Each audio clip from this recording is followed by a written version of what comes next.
Fighting cock.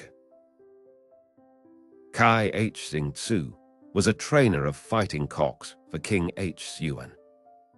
He was training a fine bird. The king kept asking if the bird was ready for combat. "Not yet," said the trainer. "He is full of fire. He is ready to pick a fight with every other bird.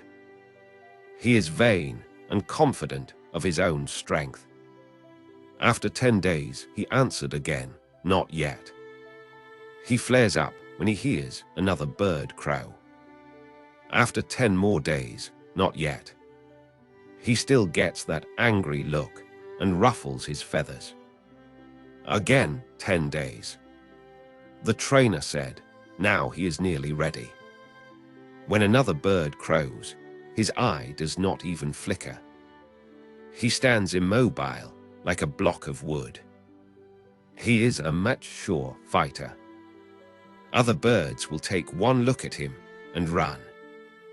The human mind always ends with the ego that is its final growth. So first try to understand how the human mind becomes the ego. The ego is the barrier. The more you are, the less the divine can be. The less you are, the more available you are for the divine. If you are totally empty, the divine becomes the guest. And he can become the guest only when you are totally empty, when not even a fragment of you is left. Then you become the host, and he becomes the guest. When you are not, you are the host. When you are, all your prayers are in vain, all your invitations false. When you are, you have not called him yet, because your call can only be authentic when you are not. It is the silent thirst of an empty being, a silent prayer without any words of a mind which is no more, of an ego which is dissolved. Once it happened that Mullah Nasruddin came to me, very much disturbed, sad, perplexed, and he said, "I am in deep trouble. A problem has arisen, and I am not a blind believer, I am a rational man." So I asked him, "What is the problem?" He said, "Just this morning I saw a mouse sitting on the Quran, the Holy Quran." So I am disturbed. If the Quran cannot protect itself against an ordinary mouse, how can it protect me? My whole faith is shattered. My whole being is troubled. Now I cannot believe in the Quran anymore. What should I do? So I told him, this is the logical step. Now you start believing in the mouse, because you have seen with your own eyes that the mouse is stronger than the Holy Quran. And of course, strength is the only criterion for the mind. Power is what the mind is in search of. Friedrich Nietzsche is right. I told Mullah Nasruddin, man is nothing but a will to power. And now you have seen with your own eyes that a mouse is more powerful than the Holy Quran. He was convinced. Of course, there was no way to escape from logic, so he started worshipping the mouse. But soon he was in trouble, because one day he saw a cat jump on the mouse. But this time he didn't come to ask me. Now he had the key in his own hand, he started to worship the cat. Soon he was in trouble again. A dog chased the cat, and the cat was trembling, so he started to worship the dog. But then again, he was in trouble. One day his wife beat the dog to death. Then he came again. He said, now this is too much. I can worship a mouse, a cat, a dog, but not my own wife. So I told him, Nasruddin, you are a rational man, and this is how reason moves. You cannot go back, you have to accept it. So he said, then I will do one thing.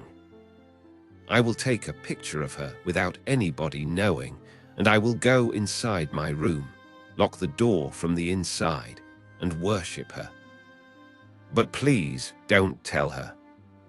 So he started to worship her in secrecy and privacy. Things were going well. Then one day Mullah Nasruddin's wife came running to me, and she said, "Something has been wrong for many days." We thought that he had gone a little crazy because he had been worshipping a mouse. Then he was worshipping a cat, then a dog, and for a few days he has been doing something secret inside his room. He locks it and allows nobody in. But today, just out of curiosity, I looked through the keyhole, and it is too much to bear. I asked, what was he doing? She said, "You come and see." So I had to go and look through the keyhole. He was standing naked before a mirror worshipping himself. So I knocked on the door, and he came out and said, "This is the logical conclusion. This morning I got angry and beat my wife, and I thought, I am more powerful than her. So now I am worshipping myself." This is how mind goes on moving towards the ego. The final goal is I. And if you listen to the mind, this goal is bound to come sooner or later. You will have to worship yourself. And I am not kidding. This is how the whole of humanity has come to worship. All gods have been thrown aside, all the temples have become useless, and man worships himself. How does it happen? If you listen to the mind, it will convince you, by subtle arguments, that you are the center of the world, you are the most significant being in the world, you are the most superior, you are God. This egoistical attitude is bound to come. It is a logical, final step. And the mind will raise doubts about everything, but it will never raise any doubt about your ego. Whenever the mind feels that it has to surrender, it will raise doubts. It will say, "What are you doing?" Surrendering to a master. Surrendering to a god. Surrendering in a temple or in a church. Surrendering in prayer and love. Surrendering in sex. What are you doing? You are losing yourself. Be alert and control yourself, otherwise you will be lost. Whenever there is something where you can let go of yourself, the mind resists. That is why the mind is against love, because love is a surrendering. In love, the ego cannot exist. That is why the mind is against a master, a guru, because the ego has to be surrendered. Otherwise, the master cannot function. That is why the mind is against God, because if there is a God, then you can never be the most superior. Then the ego will always remain inferior. Then you can never be enthroned upon the highest conceivable pedestal, so you cannot allow God. Nietzsche said, "It is impossible for me to allow there to be a God, because then what will happen to me? Then where am I? If God is, then I am nowhere, so I will choose myself, not God." That is why he said, "God is dead and man is now free, absolutely free." Nietzsche set the trend for this century. He was the prophet of this century. He is at the base of you all, whether you know him or not. He is deep down in everybody who has been born in the 20th century. Within you, God is dead. Only the ego is alive. And remember, they cannot both exist together. In the Old Testament, there is a beautiful sentence. The sentence is, "You cannot see God alive." The meaning is the same. When you see God, you have to die. You cannot see God alive. When you die, only then can you see God, because you are the barrier. You are the wall. Ego or God, that is how things are going to be. You cannot manage both. And if you try to manage both, you will manage the ego and God will be dead within you. In existence, God cannot be dead. but within you God will be dead. He will not be there. You have pushed him out because you are too filled with yourself. You are too much. And the ego is not porous. It has no space for anybody else. It is very jealous. It is absolutely jealous. It will not allow anybody else to enter into the inner sanctum of your being. It wants to be the most superior ruler. The mind is always against surrendering. That is why, as the mind has become more prominent, all dimensions of surrender have disappeared. This century suffers because this century cannot surrender. This is the problem. This is the basic crux of the modern mind, and you go on asking, how can I love? The mind cannot love. The mind can go to war, that is easy, but the mind cannot move into love, that is impossible, because in war the mind can exist, it can function well. But in love, mind has to surrender. Love means giving power to the other over yourself. And you are afraid. It means the other becomes so important, so much more important than you, that if a crisis comes, you would sacrifice yourself for your lover. The lover is enthroned, you are just a servant, you are just a shadow. This is difficult for the mind. That is why love is not possible, and even sex becomes impossible.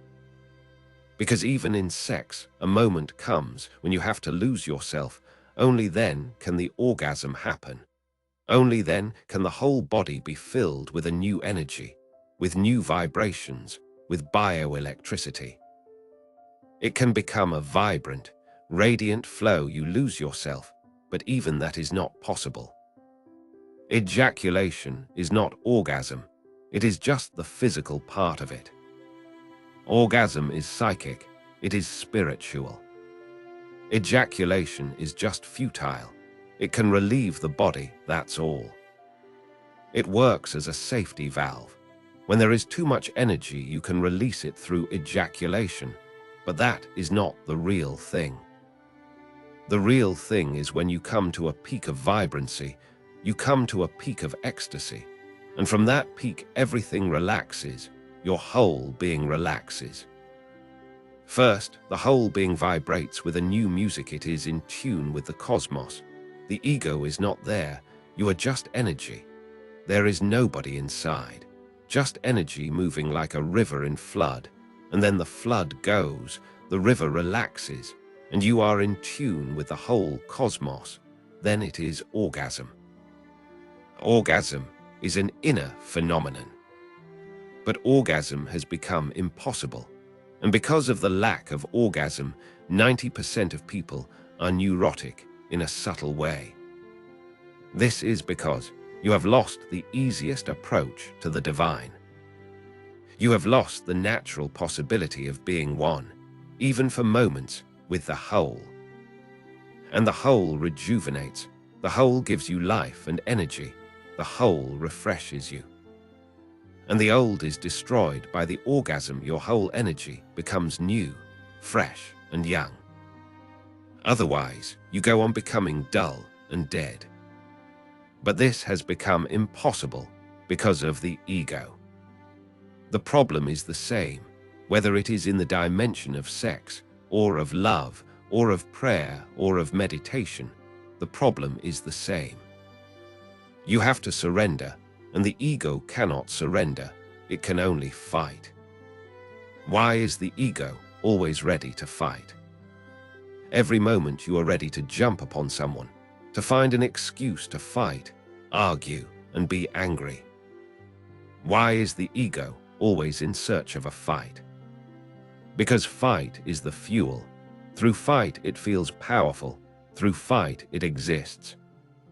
Ego is the deepest violence, and if you want to strengthen the ego, you have to go on fighting continuously.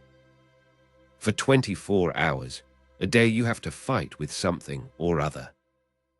But an enemy must be there so that you can have the challenge, the conflict, and you can maintain the ego. Ego needs constant war. Firstly, through war it accumulates energy. Secondly, ego is always afraid. That is why it is always ready to fight. There is fear. Ego can never be fearless, never. Because it is a false thing, it is not natural, it is not part of the Tao. It is an artificial human device. You have to manage it and maintain it continuously. If for even a single moment you don't manage it, it will disappear. That is the fear. So you are constantly alert. If for even 24 hours you live an egoless existence, you will be surprised, amazed, mystified. What happened to that ego which you have been carrying for so many lives? Even within 24 hours, it will simply disappear because it needs a constant refueling again and again. It is not a natural phenomenon. It has no perpetual energy in it. Existence goes on perpetually, eternally. It has something eternal, inexhaustible. This tree may die, but immediately another tree will replace it. The energy moves into another. Your body may fall, but the energy moves into another body. You have deep down, like everything else in existence, some eternal energy which cannot be exhausted. You need fuel for the body. If you don't eat and don't drink, you will die. If you don't eat, then within 3 months you will die. If you don't drink, within 3 weeks you will die. If you don't breathe, within 3 minutes you will die. Constant fuel is needed for the body because the body is not an eternal phenomenon. But for consciousness, no fuel is needed. When this body dies, your consciousness moves into another womb. Consciousness is perpetual movement. It is non-ending energy, no beginning, no end. It never started, and it will never end. That is why, when you become one with consciousness, there is no fear. Fear disappears only when you have hit upon the eternal source, the immortal, which cannot die, the deathless. And the ego is very fragile. Every moment it is on the verge of dying. And anybody can kill it. Just a gesture can kill it. Just a look. Somebody looks at you, and the ego is troubled. That man seems to be an enemy. A gesture of enmity, and you feel a trembling because the ego is fragile. It is a false, artificial thing. It has to be maintained. That is why there is so much fear. And amidst this fear, this oceanic fear, you manage to create a few islands of bravery. Otherwise, it would be too difficult. You think yourself brave. Even a coward, the most cowardly man, thinks himself brave because that too is a very complex problem. The ego is afraid, fearful inside, because death can happen at any moment. In love, death can happen. In prayer, death can happen to the ego. In any deep relationship, the ego will have to die. Even if you look at a rose without thinking, the ego will have to die. Even a rose can kill it. It is so fragile, just flimsy, a dreamlike thing, nothing substantial about it. So afraid, and deep down continuously thinking of death, still you go on thinking yourself to be brave. That is how this bravery, this fearlessness, this I am not a coward, helps your ego. If you come to know that the ego is a coward, that I am a coward, if you really realize and become aware that this ego is fear and nothing else, you will not maintain it. You will drop it. Why carry a disease?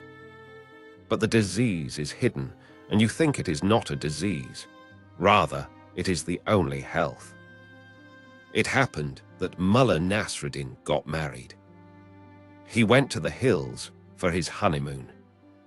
The very first night, at midnight, somebody knocked on the door. Nasruddin got up and opened the door. There was a man with a pistol in his hand, a robber.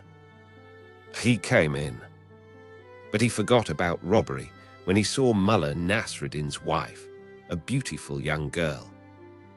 He forgot all about robbery. And he said to Mullah Nasruddin, "You stand in that corner." Then he drew a circle around him and told him, "Don't step out of it one step and you are no more." Then he kissed Nasruddin's wife and made love to her. When he had gone, the wife said, "What sort of man are you?" Standing there in the circle and watching another man make love to your wife. Nasruddin said, "I am not a coward." And triumphantly he continued, "Whenever the man turned his back towards me, I would step out of the circle, and not just once, 3 times. This is how the ego goes on maintaining itself, just stepping out of the circle. When the back is turned, when death is not looking at you, then you step. And not only once, thrice. And you feel good.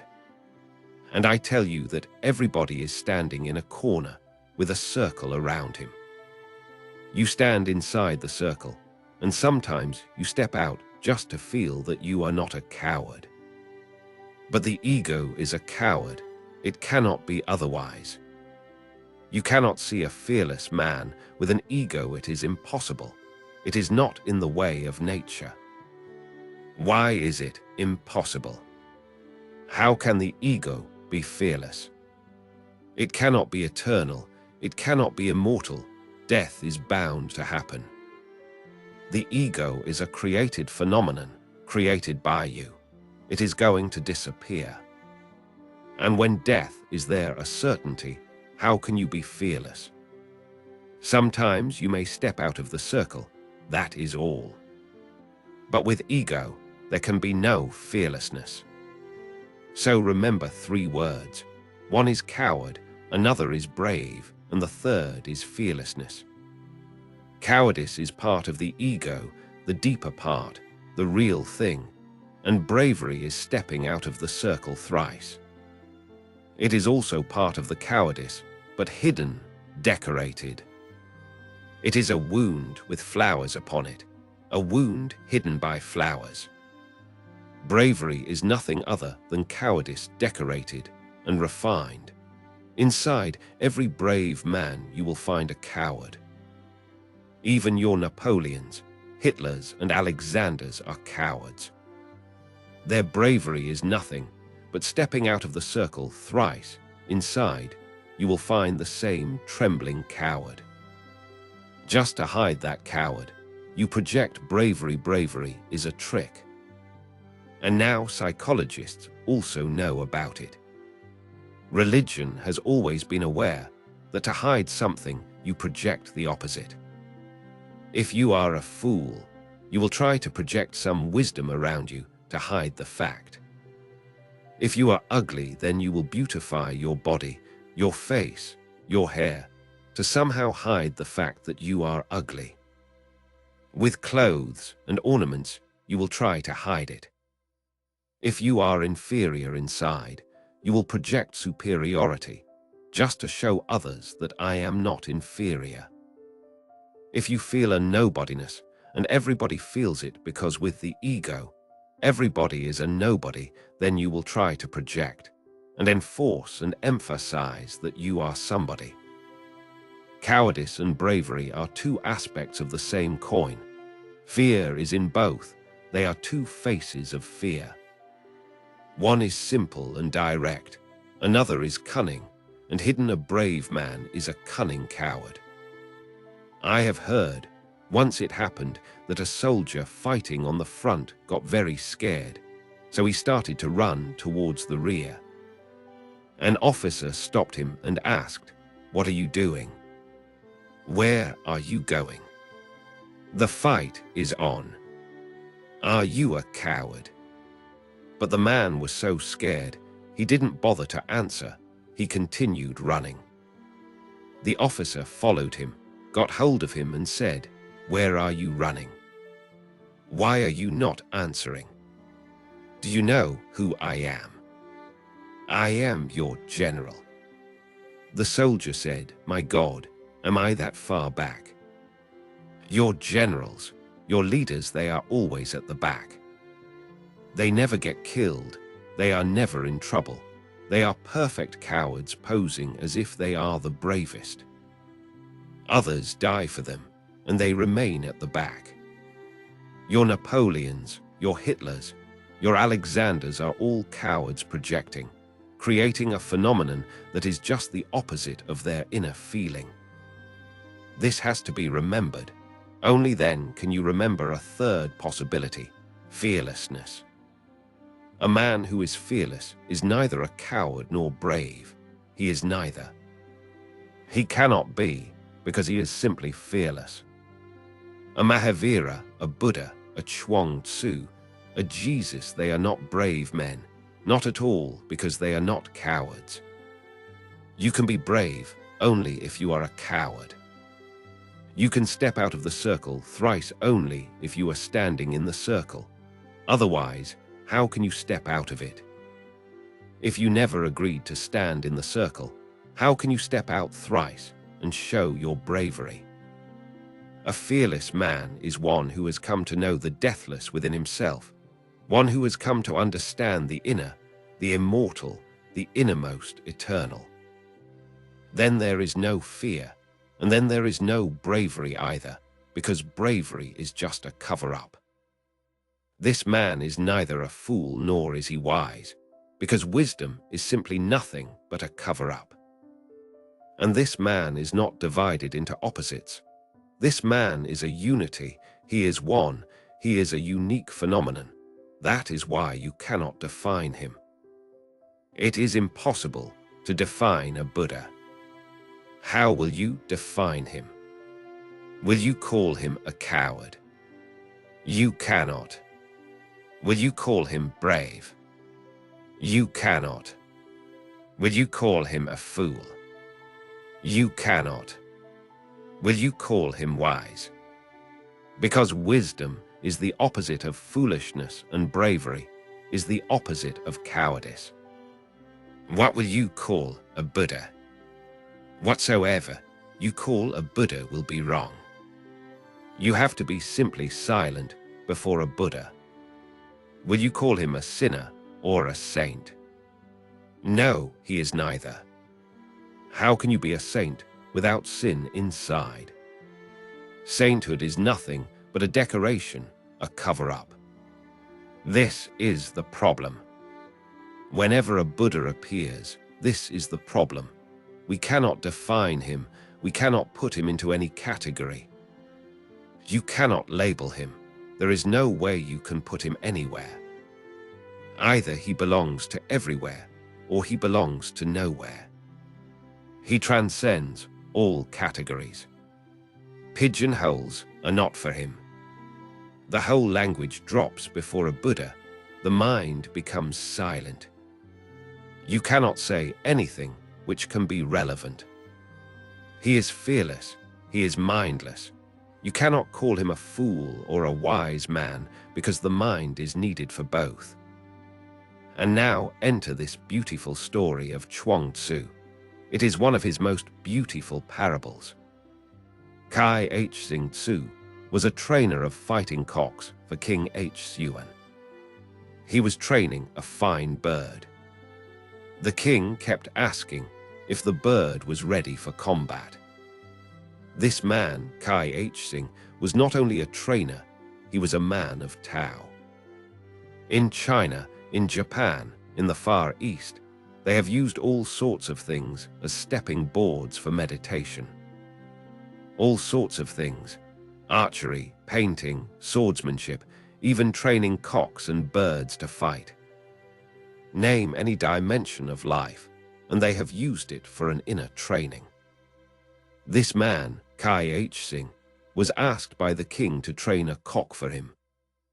The king was interested in combat, in competition, and of course, he was also interested in his cock, winning the competition. Even through cocks, our egos fight. We use everything for the ego. Even games become adulterated by it. Then you are not interested in the game. You are only interested in how to win it. That is the difference between play and a game. In play, you are interested in the play itself, children's play. Then play is beautiful, and if your whole life can become a play, it will become a beautiful thing. In a game, you are not interested in the play itself. You are interested in the end result. You are interested in how to win, and when you are interested in how to win, you have destroyed the game. Now it is no longer play, it has become a business.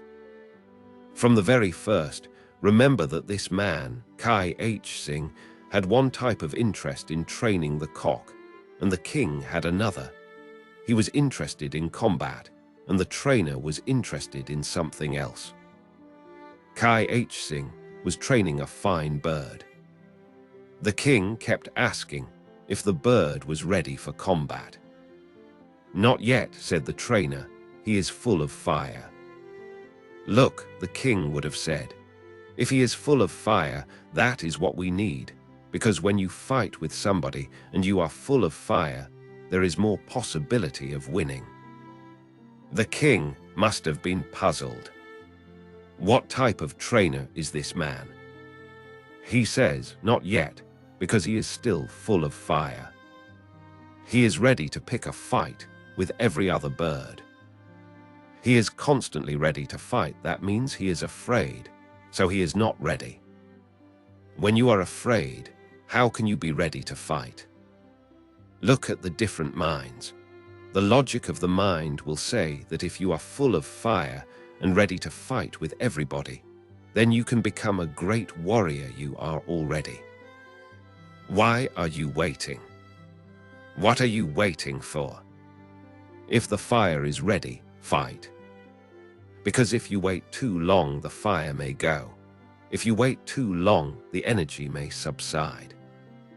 But with a no mind, it is absolutely different. The gestalt is different. The man of no mind says, because he is still ready to fight at every moment, he is not yet ready. Because when you are ready to fight at every moment, you are a coward. Fight is a cover-up. You want to prove that you are a brave man. The very wanting, the very desire to prove, means that you are not. A man who is really wise will never in any way be searching for opportunities to prove that he is wise. A fool is always in search of a way to prove that he is wise. A man who is really in love, who has become love, will not try to prove that he is in love. When you are not in love, you try to prove in many, many ways that you are in love. You bring presents, you go on talking about love, but all your efforts say just the opposite. If you really love a person, you will not even mention the fact that you love them. What is the need? If the other cannot understand your love without words, the love is not worth anything. If you have to say it, it means that something is false. Ask a Dale Carnegie, and he will say that even if you don't feel it, every morning tell your wife again and again that you love her. Whenever you have an opportunity in the day, don't forget to repeat it. When you go to sleep, repeat it again, make it a mantra. And he is right as you are. He is right because your wife will depend on words. You also depend on words. That is why whenever two people fall in love, in the beginning, they talk so much about love. They are so poetic, and because they are courting each other, there is much romance and dreaming. By and by it subsides, because you cannot continue the same thing again and again. It looks foolish. And the moment it starts looking foolish, they start feeling that something has gone wrong. Now there is no love, because the love depended only on words. In the very beginning, it was not there. You talked about it, but it was not there. Your talk was a cover-up. Remember this word, cover-up. In your whole life, you are doing that in every dimension. And Dale Carnegie looks right. He appeals. His books are being sold all over the world, millions of copies, second only to the Bible. But I tell you, beware of Dale Carnegies, because they are the persons who are making you more and more false. Then you cannot be authentic. There is no need to say, love, or I love you. Let your whole being say it. If you love, it will say it. Words are not needed at all. The way that you say it will express it. The way that you move will express it. The way that you look will express it. Your whole being will express it. Love is such a vital phenomenon that you cannot hide it. Has anybody ever been capable of hiding his love? Nobody can hide it. It is such a fire inside, it glows. Whenever somebody falls in love, you can see from his face, from his eyes, that he is no longer the same person. Something has transformed him. A fire has happened. A new fragrance has come into his being. He walks with a dancing step. He talks, and his very talk has a poetic flavor to it. And not only with his beloved, when you are in love, your whole being is transformed. Even talking to a stranger on the street, you are different. And if the stranger has known love in his life, he knows that this man is in love. You cannot hide love. It is almost impossible. Nobody has ever been successful in hiding love. But when it is not, then you have to project it, then you have to pretend it.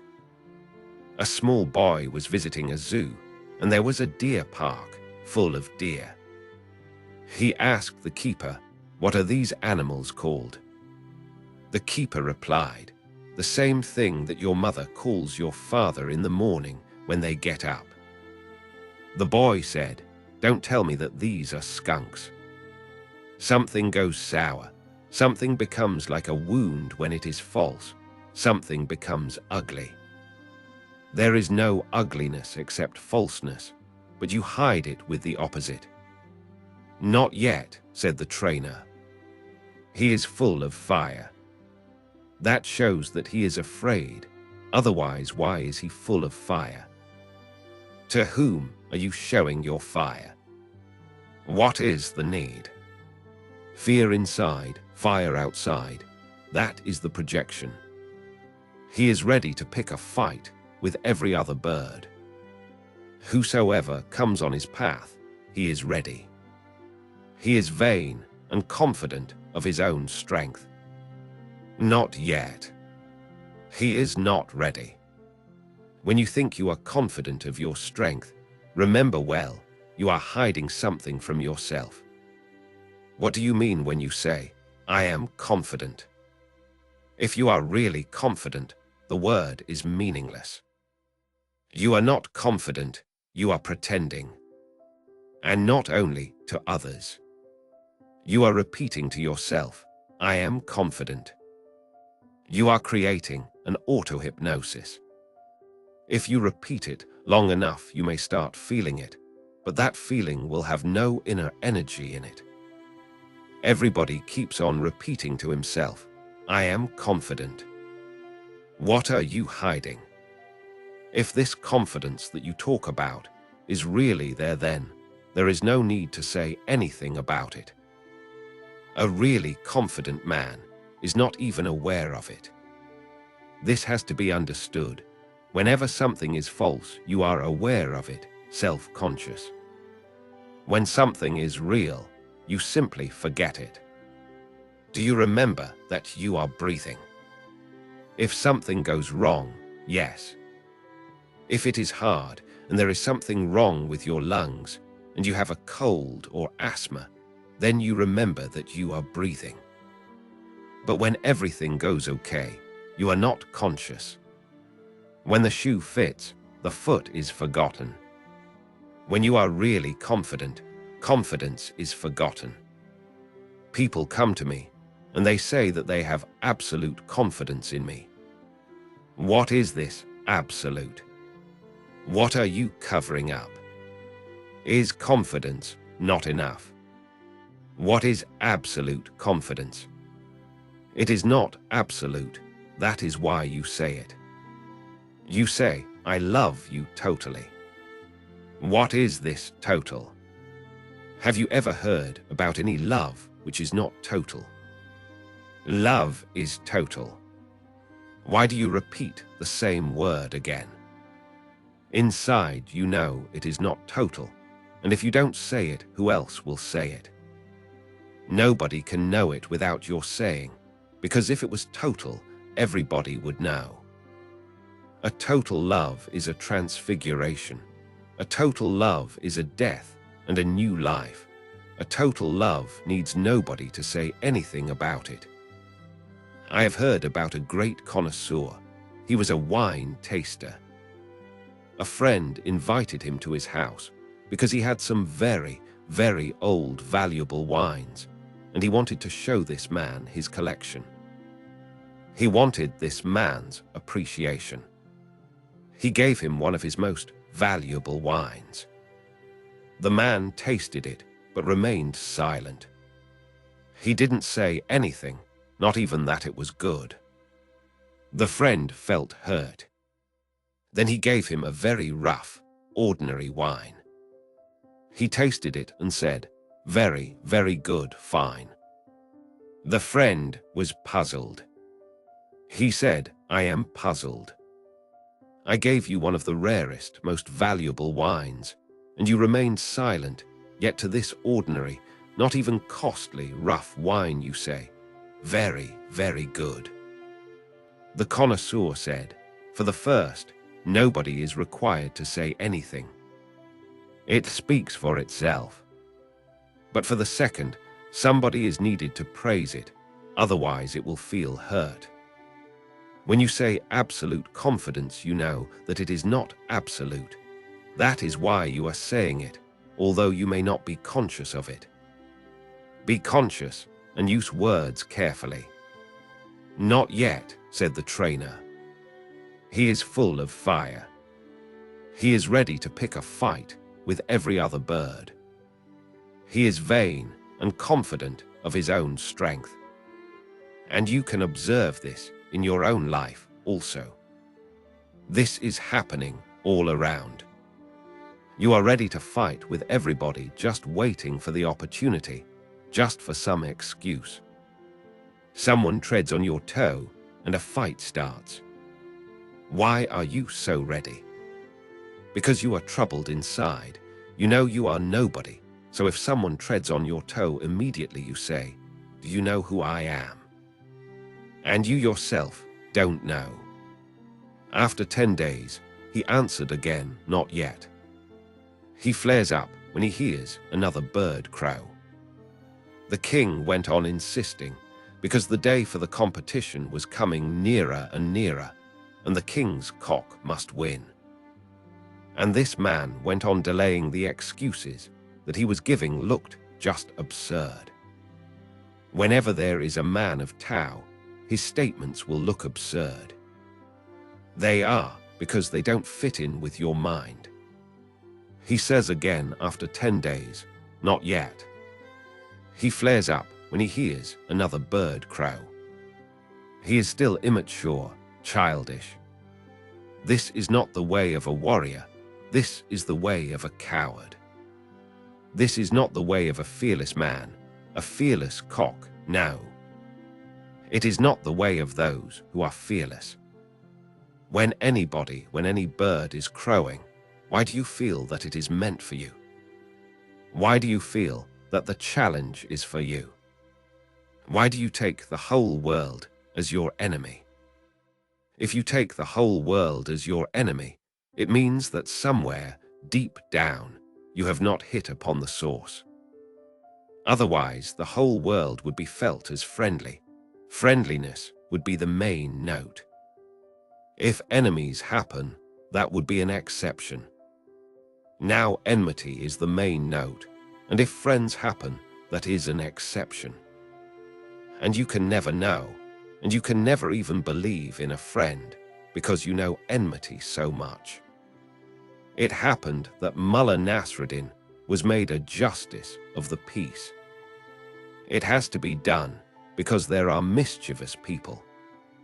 If they are very, very mischievous, you make them governors. If they are even more mischievous, you send them abroad as ambassadors. If they are just ordinarily mischievous, local, then you make them justices of the peace. They have to be given something to do so that they don't make too much mischief. Mullah Nasruddin is a mischievous person, but not very big.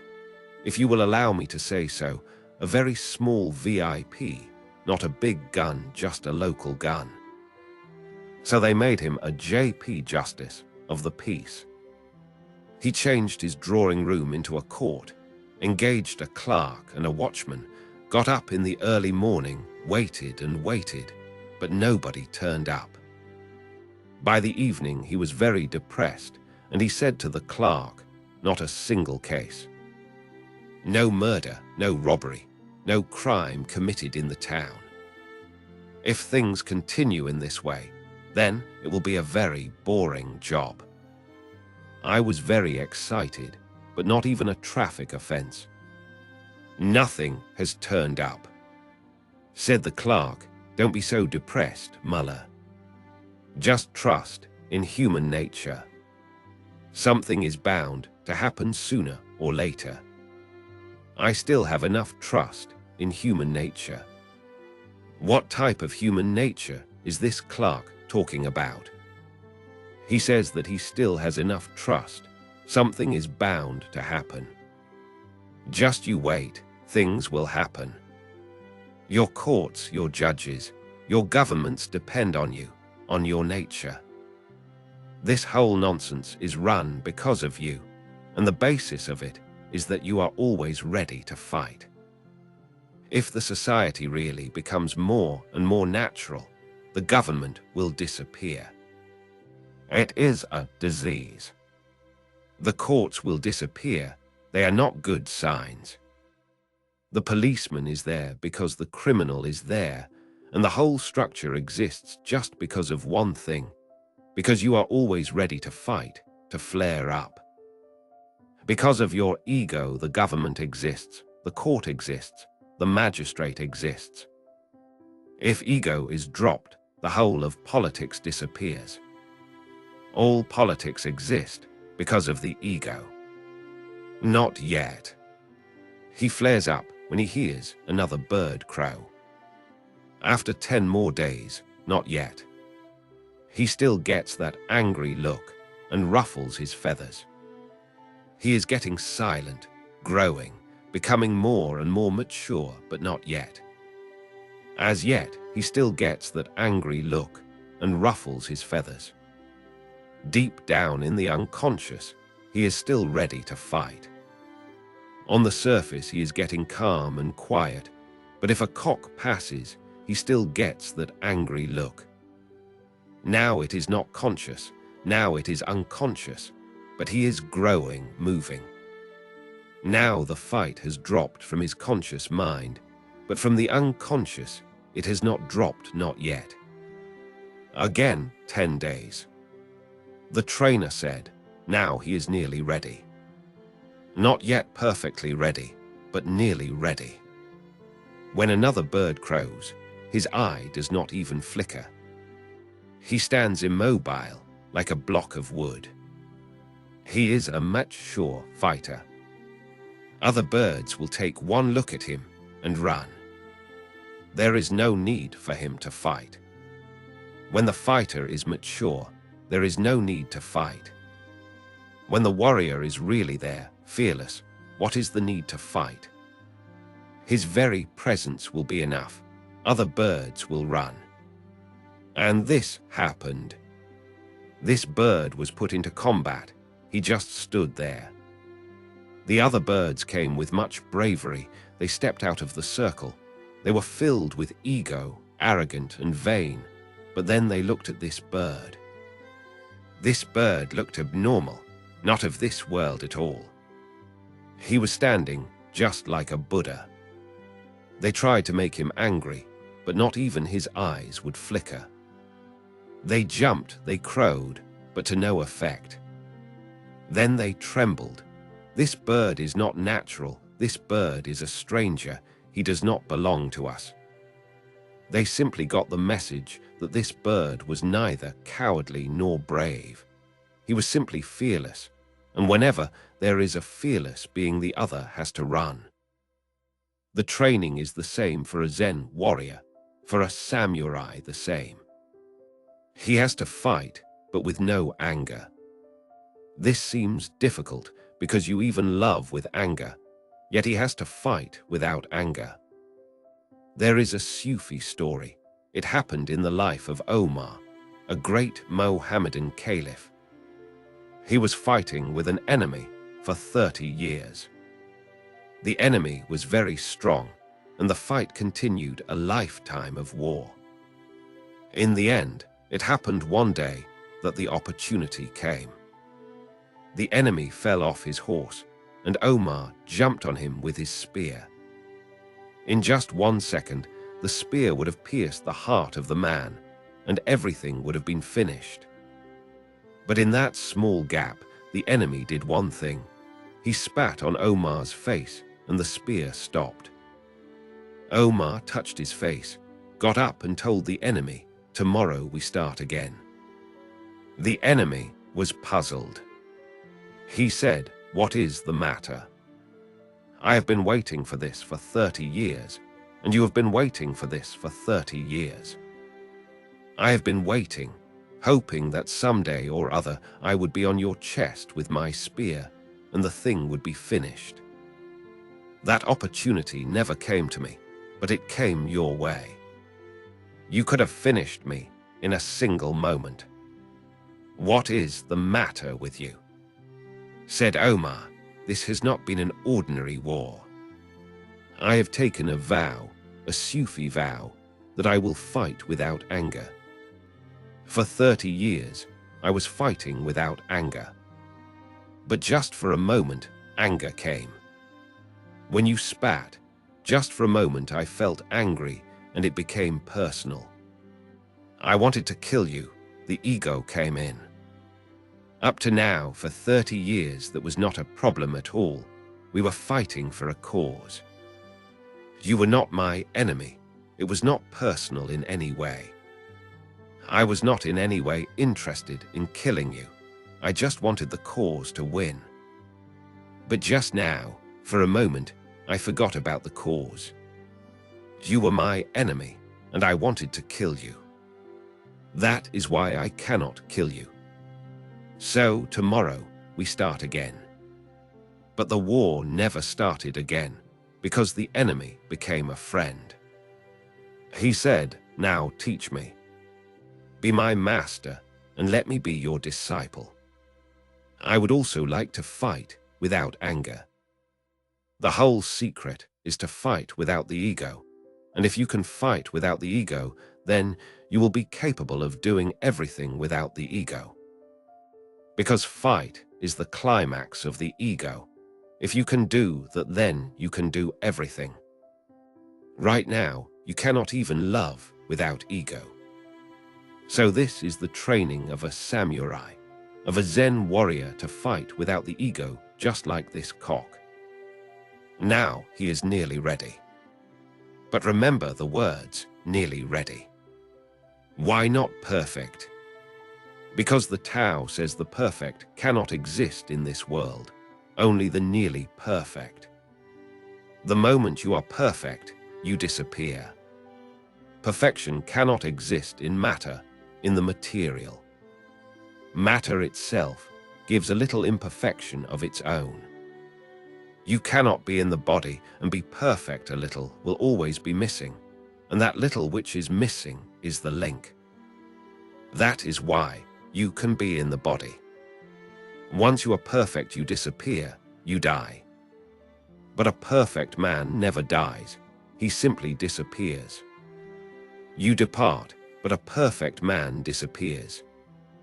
Departure means that arrival will happen immediately, because departure is just a part the beginning of arrival. Arrival is the beginning of departure. You depart from this world to arrive again. A perfect man simply disappears because he is so perfect that matter cannot hold him. He is so perfect that the body cannot contain him. He is so perfect that in this imperfect world he cannot have any form. He becomes formless. That is why the trainer said, "Now he is nearly ready." And you cannot imagine how he can be any readier. This seems to be the last thing. When another bird crows, his eye does not even flicker. What more perfection? He stands immobile like a block of wood. What further perfection is possible? He is a mature fighter. Other birds will take one look at him and run. What further perfection is possible? It is possible. Because he may be standing immobile, just like a block of wood. His eyes may be static, with not even a flicker. The other birds may run, and he may win the combat, but he still is. That is why he is not perfect. He still is. And everything that he is doing is being done through effort. That is why he is imperfect. He has been trained to do this, and now he is ready. He will perform, but deep inside he is the old cock. A slight tremor will be there. It cannot be detected. Nobody can detect it. From the outside he is a perfect saint, but inside he is still the old cock. Deep down at the center he is still the same. And this is the problem. You can practice religion, and you can practice it so much that you become almost perfect. But almost perfect is still imperfect, and you have to be absolutely perfect. What is absolute perfection? When the training, the effort is dropped. Easy is right. And this cock is still with effort. He is doing it. He is immobile, but deep down it is not a non-doing. He is doing it. He has been trained, disciplined. Religion is not a discipline. It is not something to practice. It is something to flow into, to let go in. It is something not to be forced. You are not to begin from the outside and force it. You have to help it from the inside and let it flow, overflow to the outside. It should be spontaneous. So what is to be done? If you wait for the spontaneous, it doesn't seem to come. If you practice, you may become just like this cock. Good for the combat, good for the other, but for yourself, you remain the old. That is what has happened to many so-called saints. You go to them, their saintliness is still with effort. They are maintaining it. And whenever you maintain something, it is not authentic, because the against, the opposite, is still lying there somewhere in the unconscious. It can uncoil at any moment, and if you relax, it will uncoil.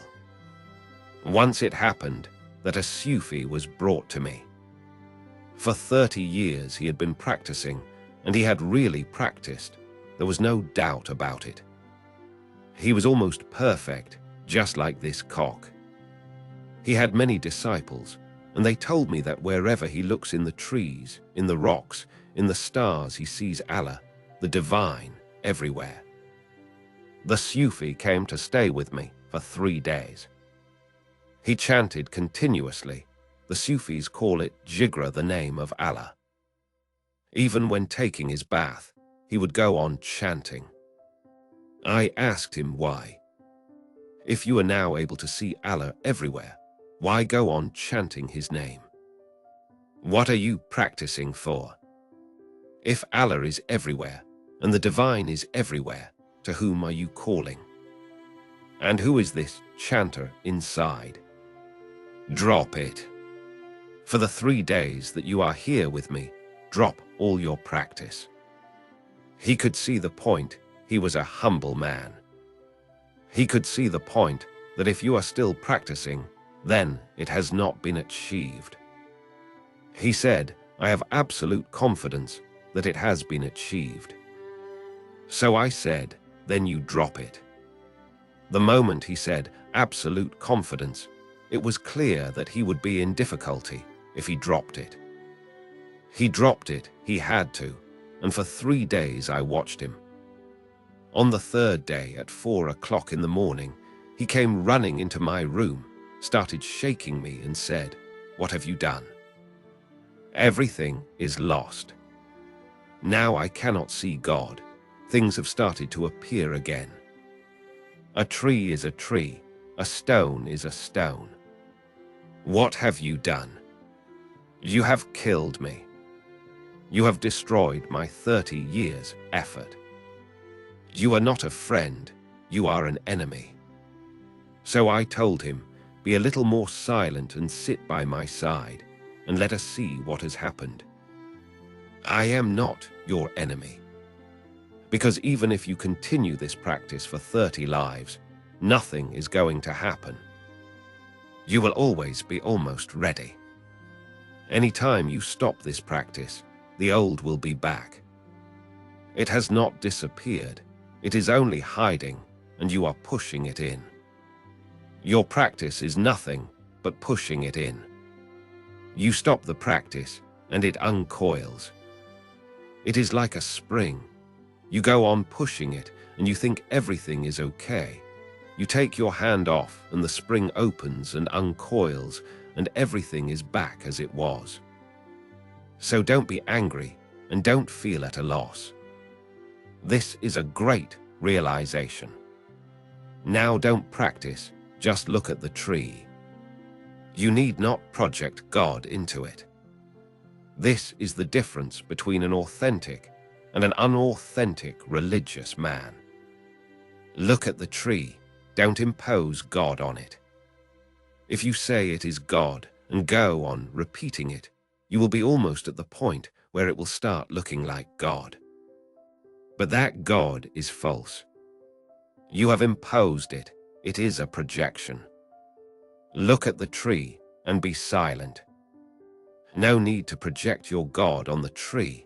The tree is God enough. It doesn't need your God to be imposed on it. You just be silent with the tree, and by, as you become more and more silent, you will see that with your silence the tree is transforming. And one day you will realize that everything is divine, and nobody can take that divineness away from you. It is not a practiced thing, it has happened. The real happens not through words, but through silence. And this trainer said that now he was nearly ready because he had practiced, had been forced. This is how many so-called saints are completely ready, trained. They are good for demonstration, but deep down, good for nothing. A real sage is one who lives spontaneously. All his experience is without any projection of the mind. So what is to be done? In the beginning, you will have to practice, otherwise the spontaneous may not come. And you have forced it to such hidden depths, it may not bubble up, it may not pop up into your consciousness. So what is to be done? Practice first, and practice so totally that you also come to the point where I can say to you, now you are nearly ready. Then the next step is to drop all practice and just watch what is happening. If you drop the practice, then everything old will start coming again. Now just be a witness and watch it. If you can watch, it will exhaust itself, no need to do anything. Your practice is just to push the coil to the very end, push the spring to the very end. What happens? You try it with a spring, you push it to the very end, and then let it go. It will not only uncoil, it will jump. This happens if you practice with your whole being. As much as possible, you can never be really whole, but as much as possible. Your mind, just like a spring, is pushed against a wall, and you go on pushing and pushing and pushing. All these meditations that I tell you to do are just pushing the mind to the wall, to the very end. And the moment I see that now there is no more ahead, the spring cannot be pushed any more, any further, you are almost ready, I will say, drop. The spring will not only uncoil, it will jump out of you. And once the mind jumps out of you, you are freed from it. Then no practice is needed. Then there is just moment-to-moment living, celebrating. Then moment-to-moment thanksgiving. Then moment-to-moment bliss and ecstasy.